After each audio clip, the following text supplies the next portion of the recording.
बहुत पुरानी बात है। बगदाद शहर की एक दूर उफ्तादा बस्ती में एक बुजुर्ग और मुफलिस चक्की बान रहता था। उस बूढ़े ने जिंदगी भर के मौसमों की तब्दीलियां देखीं और जमाने के नशीब व फराज बर्दाश्त किए। उसने सारी उम्र हलाल कमाई में गुजारी थी और इसी दयानतदारी की पादाश में अक्सर तंगियां भी झेलनी पड़ी। उसके 3 बेटे थे, हसन, हुसैन और अली, जो शिमशाद के दरख्तों की शाखों की तरह लंबे, तड़ंगे और ताकतवर थे।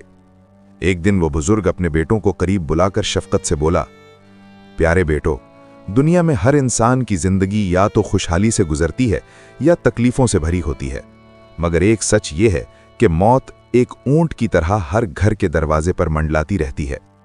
तुम सब जानते हो कि मेरी उम्र का सूरज अब डूबने को है, यानी मेरा वक्त करीब आ पहुंचा है।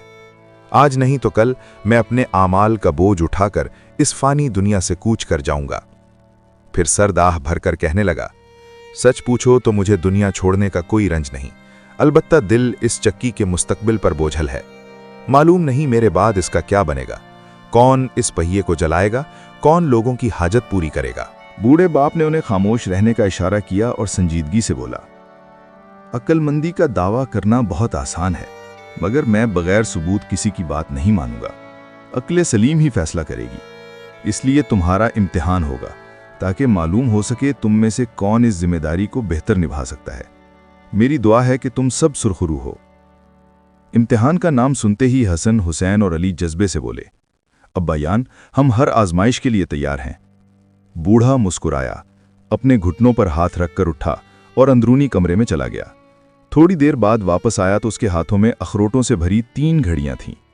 बेटों की तरफ देखकर बोला, इन घड़ियों में अखरोट हैं, आगे बढ़ो और एक एक घड़ी उठा लो, फिर अगला हुक्म दूंगा। हसन, हुसैन और अली आगे बढ़े और खुश दिली से एक एक घड़ी उठा ली, क्योंकि घड़ियां ज्यादा भारी न थीं और खुद बूढ़े ने तीनों एक साथ उठा रखी थीं। इसके बाद बूढ़े ने कहा, अब शहर जाने के लिए अपने गधे तैयार करो, रास्ते के लिए कुछ खाना और चंद सिक्के भी साथ रख लो। बेटों ने बाप के हुक्म पर फौरन अमल किया। सफर का सामान बांधा, खाना पानी लिया, गधों को आरास्ता किया और आखिरकार चक्की के सामने सफ बांधकर खड़े हो गए। बूढ़ा बाप लकड़हारे की लाठी लेकर आहिस्ता आहिस्ता उनके करीब आया और बोला, अब बैठो, तुम्हारा इम्तिहान शुरू होता है। तुम तीनों बगदाद शहर रवाना हो जाओ। मुझे अल्लाह पर कामिल यकीन है कि तुम खैरियत से जाओगे और सलामत लौटोगे। शहर में मेरे 3 पुराने यार रहते हैं। तुम में से हर एक मेरे एक यार के पास जाए, उन्हें मेरा सलाम कहे और पूछे कि हलाल रिज्क किस तरह कमाया जाता है। मगर याद रखो, तुम्हें सिर्फ 3 दिन की मोहलत है। अगर ताखीर की तो वापसी पर बाप की जगह खाली पाओगे। हसन ने पूछा, अब्बा जान, फिर इस इम्तिहान का नतीजा क्या निकलेगा? बाप ने उसके कंधे पर शफकत से हाथ रखते हुए कहा, बेटा, पूरी जिंदगी ही इम्तिहान है। हाँ, ये इस पर एक छोटा सा इम्तिहान जरूर है, मगर इन चंद दिनों में पता चल जाएगा कि अल्लाह ने किसको किस काम के लिए पैदा किया है। अब देर न करो, वक्त कम और काम ज्यादा है। जल्दी करो और अपने भाइयों के साथ रवाना हो जाओ। बाप की बात सुनकर हसन, हुसैन और अली बगैर किसी सवाल के गधों पर सवार होकर बगदाद की तरफ रुख कर गए। उन्होंने दिल सफर के हवाले कर दिए और राह सफर पर गामजन हो गए। मगर सफर शुरू होते ही उनके जहनों में अजीब ख्यालात आने लगे। यूं ही ख्यालों में गुम चलते रहे। थोड़ी ही देर में जब पीछे मुड़कर देखा तो गांव दूर निकल चुका था। चक्की नजरों से ओझल हो चुकी थी और सामने सिर्फ एक लंबा अजनबी सफर था। वक्त गुजरता गया, रास्ता लंबा होता गया। अचानक दूर एक सायादार आरामगाह नजर आई। ये देखकर हुसैन ने मुस्कुराते हुए कहा, अब आराम करने का वक्त है। मेरे ख्याल में कुछ खा पी लेना चाहिए, वरना इसी तरह चलते रहे तो बाकी ताकत भी खत्म हो जाएगी। दोनों भाइयों ने इत्तेफाक किया और गधों से खाना पानी उतारने लगे। इतने में हुसैन जोर से चीखा और अफसोस भरी आवाज में बोला, हाय शामत, तुम देखते हो क्या हो गया? उसकी आवाज पर दोनों भाई घबरा कर दौड़े और पूछा, क्या हुआ? कौन सी मुसीबत आ गई? हुसैन ने अपने चमड़े के मशकीजे की तरफ इशारा करते हुए कहा, रास्ते में इसका मुंह खुल गया और सारा पानी कतरा बह गया। अब मैं बहुत परेशान हूं, क्या किया जाए? अली ने फौरन फिक्रमंद लहजे में कहा, तुम ने बहुत बड़ी लापरवाही की, अब प्यास बुझाना दुश्वार हो जाएगा। हुसैन मायूस होकर बोला, वाकई ये सफ़र अजीब है, मगर हादसे तो होते रहते हैं। आओ बैठकर सोचें, अब क्या करना है। इतने में हुसैन ने मशकीज़ा उठाया और बोला, सबसे ज़रूरी काम पानी ढूंढना है। हसन ने सर हिलाते हुए कहा, ठीक है, मगर आग के लिए लकड़ियां भी चाहिए, वरना खाना ना पकेगा। अब सवाल यह है कि पानी कौन लाए, लकड़ियां कौन जमा करे और खाना कौन बनाए। हसन, हुसैन और अली एक दूसरे को देखने लगे। तब हसन ने सीना फैलाकर कहा, सबसे मुश्किल काम लकड़ियां जमा करना है, ये जिम्मेदारी मैं लेता हूं। अगर लकड़ियां ना हुई तो खाना नहीं बनेगा। ये कहकर वो उठा और लकड़ियां ढूंढने निकल गया।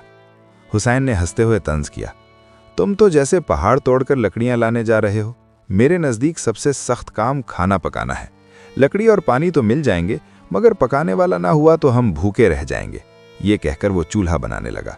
अब अली तन्हा रह गया और सामने खाली मशकीज़ा पड़ा था। उसे समझ ना आया क्या करे, मगर उसने हिम्मत न हारी। मशकीज़ा कंधे पर डाला और पानी ढूंढने चल पड़ा। चलते हुए दिल में कहता गया, मेरे भाइयों ने अपने अपने काम संभाल लिए हैं, अब मेरा फ़र्ज़ है कि मैं भी जिम्मेदारी पूरी करूं। पानी के बगैर ना खाना पकेगा, ना प्यास बुझेगी। ये सोचकर उसने कदम तेज कर दिए और पहाड़ी की तरफ बढ़ गया। उसे मालूम था कि पहाड़ों में कहीं ना कहीं चश्मा ज़रूर होता है। वो मुसलसल चलता रहा, कई टीले पार किए, कई मोड़ मुड़े, मगर जितना आगे बढ़ता गया पानी का कोई निशान न मिला। अब वो बेचैन हो गया। दिल में खौफ समा गया कि कहीं पानी ना मिला तो भाई प्यास से मर जाएंगे, सफ़र अधूरा रह जाएगा और बाप के सामने मुंह दिखाने के लायक ना रहेंगे। थक हार कर एक चट्टान के साए में बैठ गया और कुछ देर आराम किया। तब उसके जहन में ख्याल आया, क्यों ना कान और आंखें खोलकर चारों तरफ गौर से सुना जाए, शायद पानी की टिप टिप या बहने की आवाज़ आ जाए। ये सोचकर वो उठा और पूरी तवज्जो से पहाड़ी पर घूमने लगा।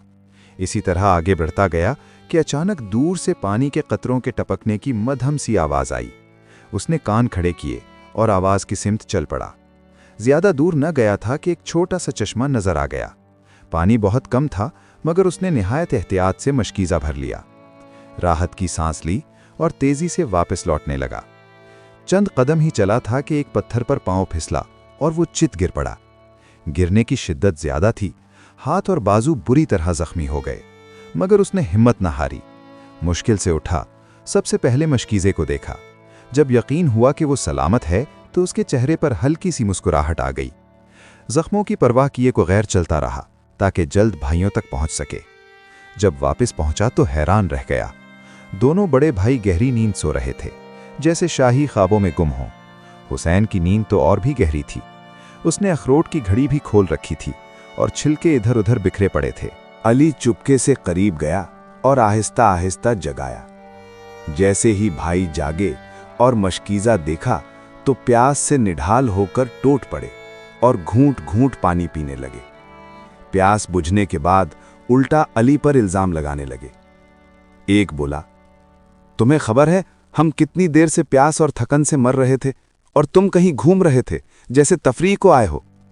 दूसरे ने तंज किया, काश मैं ही पानी लाने जाता तो जल्दी और साफ पानी ले आता, तुमने बहुत वक्त जाया किया। अली सब कुछ खामोशी से सुनता रहा, ना अपने जख्मों का जिक्र किया, ना सफ़र की तकलीफ़ों की शिकायत की। उसके बाद भाइयों ने खाना पकाया, खाया और सामान समेटकर दोबारा सफ़र शुरू कर दिया। थके मांदे भूखे प्यासे आखिरकार बगदाद शहर में दाखिल हो ही गए। शहर में कदम रखते ही अली ने रुककर कहा, मैं तो सबसे पहले अब्बा जान के यार के पास जाऊंगा और सलाम पैगाम पहुंचाऊंगा। हुसैन ने कहा, अभी घर जाने की क्या जल्दी है, ये कोई सालन तो नहीं जो ठंडा हो जाए। हम आज कल परसों यहीं हैं, जिस्म थकन से चूर है, आज तो पूरा दिन आराम करूंगा। हसन ने भी साथ दिया, अगर थकाना होता तो जरूर जाता, मगर अभी आराम चाहिए। फिर बाजार जाकर कुछ खरीदारी भी करनी है।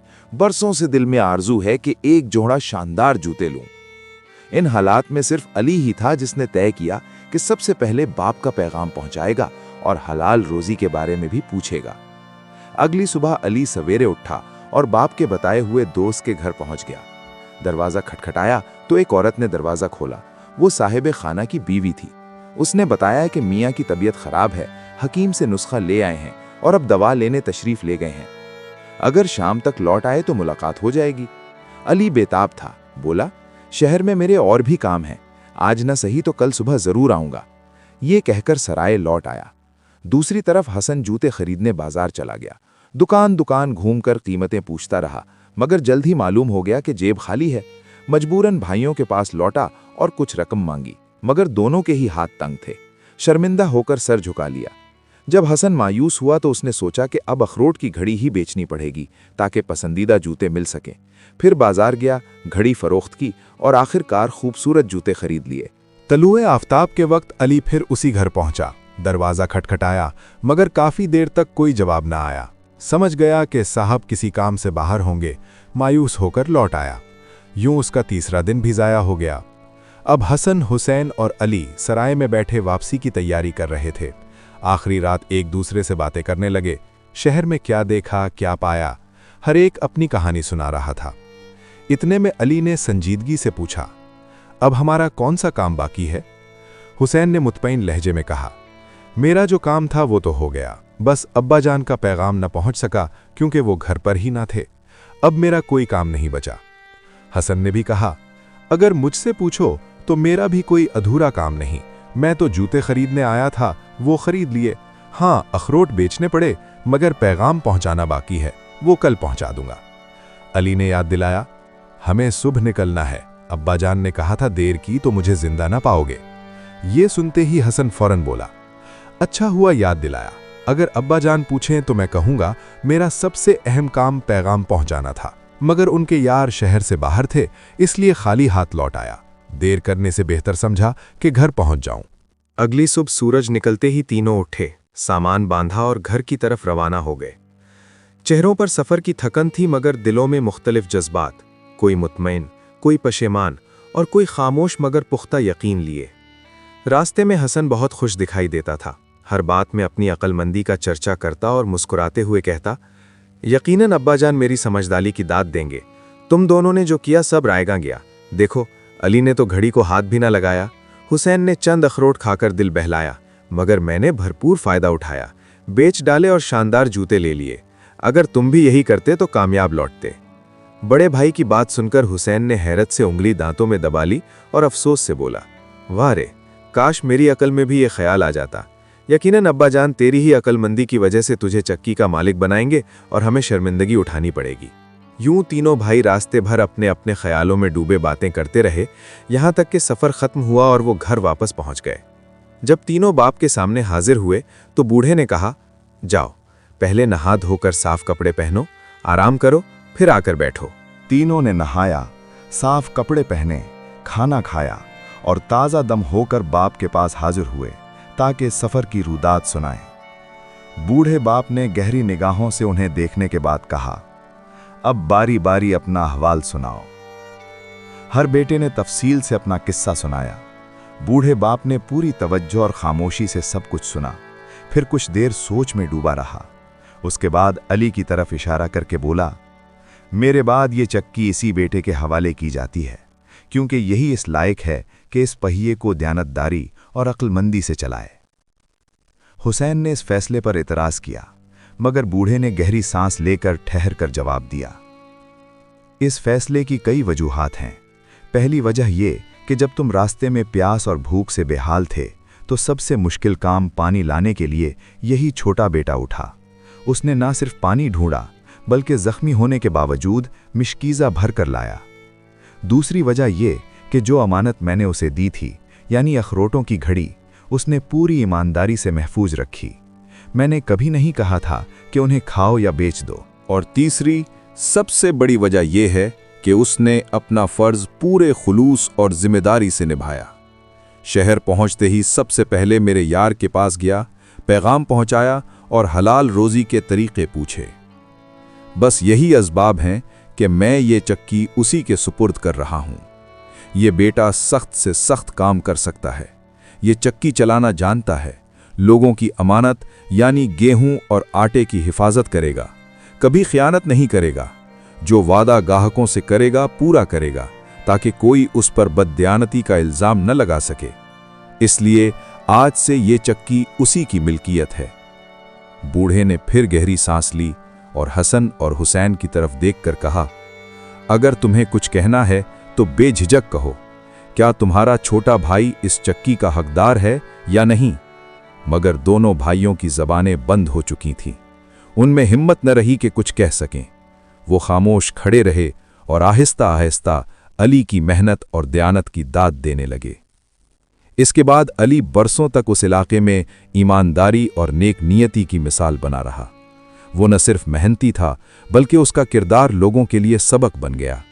उसकी जिंदगी ने यह दर्स दिया कि दयानतदारी, फर्ज शनासी और नेक नियति ही से असल कामयाबी मिलती है। दोस्तों, ये सिर्फ कहानी नहीं, ये हकीकत है। अगर आपको ये कहानी पसंद आई हो तो लाइक करें और हमारे चैनल जन्नत जहां को सब्सक्राइब करना ना भूलें। अल्लाह आप सबको खुश रखे, सेहत दे और आपकी दुआएं कबूल फरमाए। आमीन। अल्लाह हाफिज।